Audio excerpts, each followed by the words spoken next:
अस्सलाम friends, welcome to our channel. उम्मीद करती हूँ आप सब खैरियत से होंगे। तो आज रजब स्पेशल हम लोगों ने एक स्वीट गजरेला बना रहे हैं, तो आपके साथ ये रेसिपी शेयर कर रहे हैं। ये मैंने 1 kg दूध और हाफ़ कप जो है थोड़े से इसको बस एक चॉपर को एक दफ़ा घुमाया और वो ये चावल मैंने इसमें ऐड कर दिए कि बहुत ज़्यादा मैश नहीं हम करेंगे कि वो फिर थोड़ी सी खड़ी खड़ी खीर अच्छी लगती है, चावल का दाना मुंह में आए।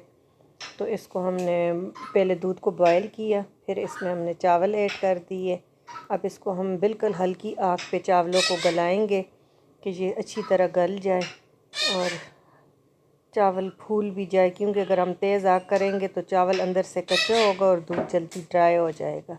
तो बिल्कुल हल्की आंच पे इसको हमने पकाना है और चावल को देखते जाना है, साथ हल्की आंच रखना है। अब मैं 3 इलायचियाँ कूट के तो वो इसमें ऐड कर रही हूँ कि जब चावल गल जाए फिर हम इलायची डालेंगे। अगर हम पहले डाल लें तो फिर इसकी खुशबू ख़त्म हो जाती है।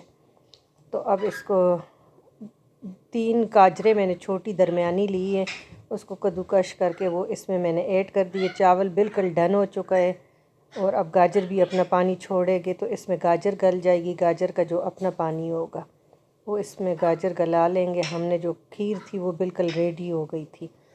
अब उस वक़्त हमने इसमें ऐड की ये गाजरें, पहले बिल्कुल फुल डन कर लिया है। अब देखें माशाल्लाह से गाजर हमारे गलने वाली है, गलने के करीब आ गई हैं।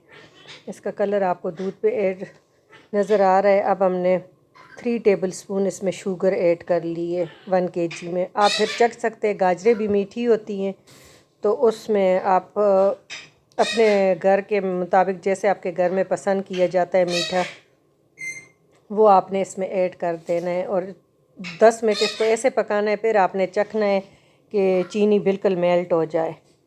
देखिए अब हमारी खीर माशाल्लाह बस रेडी की तरफ जा रही है। इधर मैंने कोकोनट, बादाम, काजू, पिस्ता थोड़े थोड़े काट के तो हाफ़ कप के करीब ये मैंने इसमें ऐड कर दी है कि थोड़ा सा ये भी खीर गाजर के साथ पके तो इसके भी जो सारे फ्लेवर्स है वो इसमें ऐड हो जाए। फिर खीर जैसे ठंडी होती है तो इसका टेस्ट और अच्छा होता जाता है। इसको हम हल्की आग पे 1-2 मिनट और पकाएंगे। जैसे 2 मिनट होंगे तो चीनी का भी हमें फ्लेवर का पता चल जाएगा कि हमारी चीनी इनफ है या अगर हम और ऐड कर सकते हैं।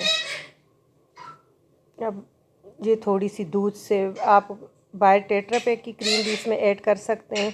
मेरे पास हुई, मैंने 1 kg जो दूध है उससे हाफ़ कप के करीब मैंने बलाई उतारी हुई थी, वो मैंने दोबारा इसमें ऐड कर दी। तो इससे फ्लेवर भी बहुत अच्छा हो जाता है और थोड़ा सा क्रीमी इसमें जो बाहर से हम खीर खाते हैं वो टेस्ट इसमें आ जाता है। अगर आपके पास दूध की बलाई नहीं है तो आप इसमें टेट्रा पैक की भी यूज़ कर सकते हैं, वो उसका जायका और इससे भी अच्छा होगा, क्योंकि वो तो बहुत गाढ़ी होती है, ये थोड़ी सी पतली होती है।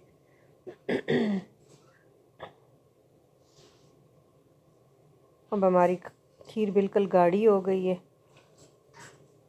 बस रेडी होने वाली है। अब बस ज़्यादा गाढ़ा भी हम नहीं करेंगे, अगर हम इसको ज़्यादा गाढ़ा कर ले तो ठंडे होके तो फिर ये बिल्कुल ही चक्कर टाइप का वो डले से बन जाते हैं। तो थोड़े से इसको हम लिक्विड रखेंगे।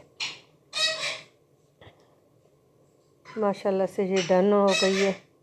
अब इसको हम थोड़ा सा ठंडा करेंगे, ठंडा करके तो इसको हम डिश आउट करेंगे। हमने डिश आउट कर ली और ऊपर से थोड़े से बादाम मैंने सजा लिए। अगर आपको हमारी ये रेसिपी अच्छी लगे तो आपने ज़रूर अपने फैमिली फ्रेंड के साथ शेयर करना है, चैनल को सब्सक्राइब करना है, बेल आइकन को दबाना है। Thank you for watching.